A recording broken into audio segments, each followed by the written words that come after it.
Boat دکھایا تھا قومی اسمبلی میں، کل دوبارہ سے وہ کریں گے یا کل کچھ اور لہرائیں گے؟ لہرانے کو تو جی کرتا ہے کہ ہم بوٹوں کے ہار لے جائیں اور انتخاب پہ وزیر اعظم کو پہنائی دے، لیکن ہم یہ کوشش ضرور کریں گے کہ کوئی اچھوتی، کوئی انوکھی، کوئی انٹیلیجنٹ، کوئی اسمارٹ سا میسج بھی احتجاج کے نتیجے میں عوام پاکستان تک جائے۔ تو انشاءاللہ اگر میں قبل از وقت اس کا انکشاف کر دوں، لیکن جو بھی ہوگا ڈیسنسی اور آداب کے دائرے میں ہوگا۔ اچھا، آپ نے جو بوٹ لہرایا اس سے آپ کے مخالفین کہتے ہیں کہ آپ نے ایوان کا تقدس پامال کیا ہے۔ وہ جو پامال ہوئے وہ تقدس ہے۔ اچھا، میں تو اتنا ہی کہوں گا کہ ایوان کے تقدس کو پامال ہونے سے بچانے کے لیے ضروری ہے کہ ایوان اپنے تئیں خود ہی اپنے مینڈیٹ کی حفاظت کریں۔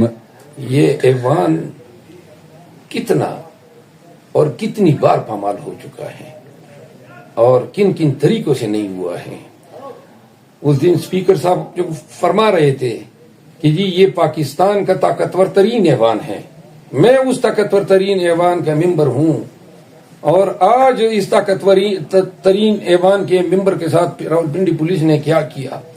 زبانی جمع خرچ علیحدہ ہوتا ہے، عملی طور پر آپ نے دیکھنا ہے کہ جی قانون ہے کہ کسی ایم این اے کو اسپیکر کی اجازت کے بغیر گرفتاری نہیں کیا جا سکتا۔ یہاں تو جس کی لاٹھی اس کی پین، پولیس جو ہے اوپن سڑکوں پہ غنڈوں کی طرح، نہ ان کو حیا ہے، نہ کیمرے کی اس سے یہ ڈر رہے، نہ میڈیا سے ڈر رہے، بس جی روڈ روک دی، گنے اتار دیے اور جناب چڑھ دوڑے۔ اچھا، خبریں گردش کر رہی تھی کہ آپ سگریٹ پی رہے تھے، کش لگا رہے تھے، تو وہاں پہ آپ کو کسی نے روکنے کی کوشش کی تو آپ نے کہا کہ جس کو مسئلہ ہے تو باہر چلا جائے، ایسا کچھ ہوا؟ نہیں، میں نے کوئی ایوان کے اندر سگریٹ نہ پی ہے، اور البتہ میں نے لابی میں پی ہے، اور ایوان کا ایک تقدس ضرور ہے، سگریٹ نوشی یا جتنے بھی ہیں وہ ہم ضرور آبزرو کرتے ہیں، یہ کسی نے ویسی ویپر کی بڑائی ہے۔ بتائیے گا کہ محمود خان اچکزئی ناقد رہے عمران خان صاحب کے، اور ایک تقریر کی تو آپ سرنڈر کر گئے، آپ نے پریزیڈنٹ کا امیدوار ان کو بنا دیا۔ محمود خان اچکزئی کے انتخاب میں پاکستان تحریک انصاف یہ پیغام دینا چاہتی ہے کہ پی ٹی آئی جو ہیں اب یہ قومی معاملات پہ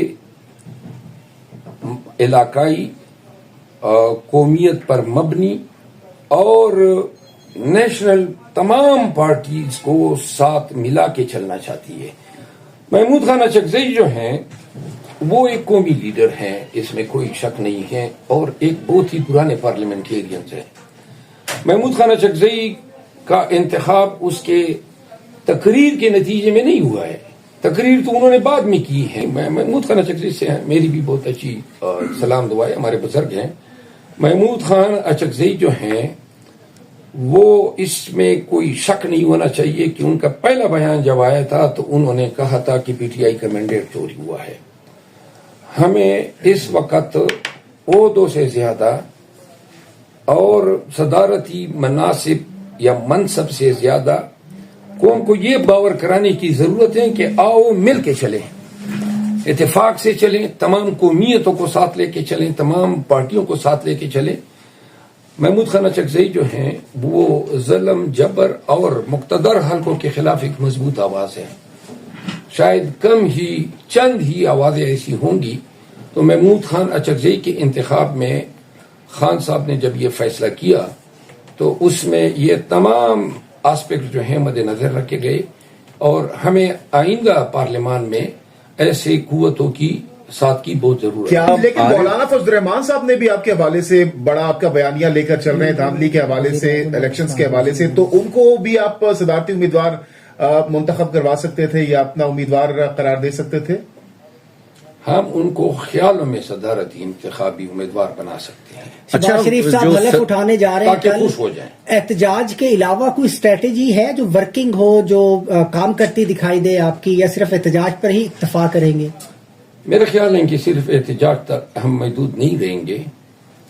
کل پارلیمان میں جب یہ انتخاب کا عمل ہوگا تو ہماری ترجیح یہ ہوگی کہ قوم کو یہ باور کرا سکے کہ ہم نیشنل اسمبلی میں صرف احتجاج کی سیاست نہیں کریں گے، ہم عملی طور پہ خان کی رہائی کے لیے، تمام اسیران کی رہائی کے لیے اور اپنے مینڈیٹ کی ریکوری کے لیے تحریر سے، تقریر سے، تدبیر سے اور اپنے حکمت عملی کے ذریعے قومی اسمبلی کو ایک پلیٹ فارم بنائیں گے، پوری دنیا کو پیغام دیں گے کہ قومی اسمبلی کے فلور پہ کیا ہو رہا ہے، اور کل انشاءاللہ آپ کو نظر آ جائے گا کہ ہماری حکمت عملی ایسی رہے گی کہ انشاءاللہ گرچہ اگر یہ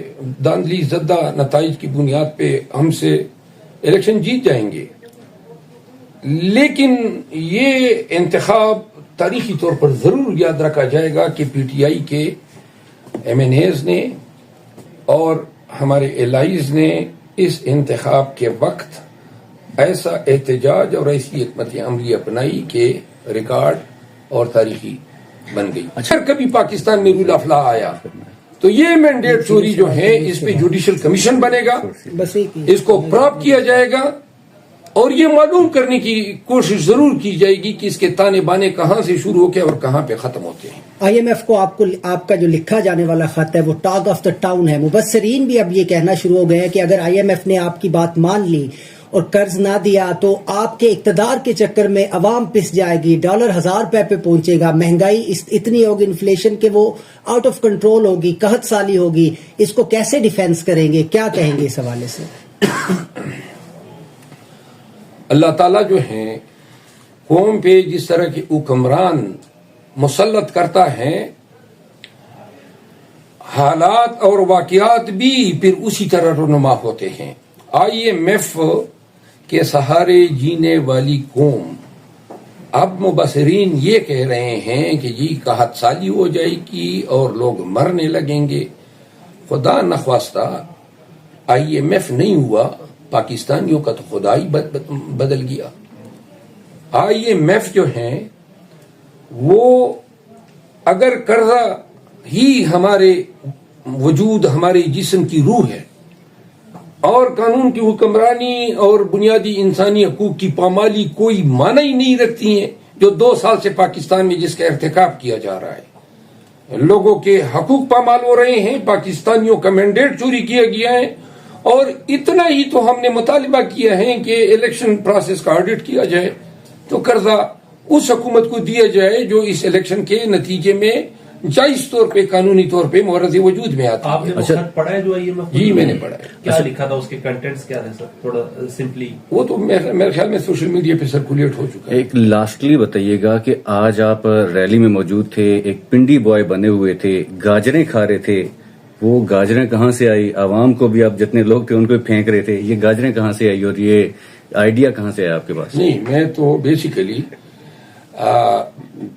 صبح جب نکلتا ہوں گھر سے تو اپنے ساتھ گاجر میری مرغوب غذا ہے، گاجر، امرود، سیب اور کیلا، یہ چیزیں ایک ٹفن میں بند کر کے اپنے ساتھ رکھتا ہوں، اور جب بھی بھوک لگتی ہے، کھانا جو ہے دوپہر قسمت والوں کو ملتا ہے کھانے کو، ہمیں تو مہینوں ہو گئے لنچ کا ہمیں ٹائم ہی نہیں ملتا ہے، تو یہی ہمارا لنچ ہو گیا۔ اور گاجر جو ہیں ویسے ہی میں پسند کرتا ہوں، مجھے علم نہیں تھا کہ پنڈی والوں کو گاجریں پسند ہیں۔ گاجریں تو میں سڑک پہ جو چاپڑیاں کھڑی ہوتی ہے ان سے بھی خریدتا رہتا ہوں، اور گاجر کھانے کا اپنا ہی ایک مقصد ہے۔ میں نے آج اپنے دوستوں کے ساتھ بھی میرے ساتھ تھے ٹرک پہ، ان کے ساتھ بھی شیئر کیا۔ وہ جو دوسرے ٹفن میں آپ نے خشک میوہ جات رکھے ہوتے ہیں چھپا کے، ان کا بھی تو بتایا نا۔ ڈرائی فروٹ جو ہیں وہ بھی رکھتا ہوں، کافی زمانے سے میں ڈرائی فروٹ کا بڑا شیدائی ہوں، اور ڈرائی فروٹ جو ہیں وہ بھی میرے پاس ہوتا ہے، کھجوریں بھی ہوتی ہیں، تو انشاءاللہ آپ کو بھی میں انشاءاللہ کھلاؤں گا۔ Thank you so much, thank you so much. Khan صاحب کی رہائی عدالتی محاذ پر تو دکھائی نہیں دے رہی، مگر آپ ہمیں اسی طرح موٹیویٹڈ نظر آتے ہیں، ہر بار کہہ رہے ہیں خان صاحب جلد باہر آئیں گے، تو یہ رہائی عدالتی محاذ پر ہی ہوگی یا سیاسی محاذ پر رہائی حاصل کریں گے؟ دونوں محاذوں میں ہم نے جدوجہد نیکسٹ لیول پہ لے جانی ہے۔ سیاسی جدوجہد اور احتجاج کو بھی جاری رکھنا ہے اور ساتھ میں عدالتی کارروائی بھی. جب تک پولیٹیکل پریشر ماؤنٹ نہیں ہوگا، جب تک سیاسی جدوجہد اور عوام کی جدوجہد جو ہیں وہ بڑھے گی نہیں اور قوم یکآواز ہو کے اس بے گناہ شخص کے لیے جس نے پوری زندگی پاکستان کے لیے تھج دی، جس نے پاکستان کے لیے اور پاکستانی عوام کے لیے وہ کارنام ہائے نمایاں سر انجام دی کہ تاریخ جو ہے لبریز رہے گی. شوکت خانم کوئی معمولی بات نہیں ہے. شوکت خانم کینسر ہاسپٹل 3 بڑے شہروں میں، نمل یونیورسٹی، القادر یونیورسٹی، صحت کارڈ. پاکستان کی قوم پہ سب سے بڑے احسان ان کا یہ ہے کہ پاکستانی قوم کو انہوں نے شعور دیا ہے. یہ شخص جو ہیں 71 سال کی عمر میں اس کی زندگی کا ایک ایک دن جو ہے انتہائی قیمتی ہے. قوم کو ضرورت ہے کہ اس کی دانش سے، اس کی رہنمائی سے وہ مستفید ہو. 7 ماہ اس قوم کے ضائع کر دیے ہیں اور ابھی تک جب انہوں نے الیکشن 8 فروری پہ قوم نے ان کے منہ پہ تمانچہ مارا تو پھر ان کو چاہیے تھا کہ قوم کے مینڈیٹ کا احترام کرتے، اقتدار اور اختیار جو ہیں صحیح وارث کو حوالے کرتے. انہوں نے 9 فروری کو پھر ایک ایسا کام کر دکھایا ایک سوال ہے جو کہ بیسیکلی آئین اور قانون کی دجیں انہوں نے بکھیری. ریٹرننگ آفیسرز کو استعمال کیا. پوری قوم آگاہ ہے. اب جو انہوں نے مینڈیٹ چوری کیا ہے یہ صرف مینڈیٹ چوری نہیں ہے، یہ صرف الیکشن ایکٹ 2017 کے تحت کرپٹ پریکٹسز نہیں ہے، یہ بیسیکلی انہوں نے آئین کو پامال کیا ہے. اور اگر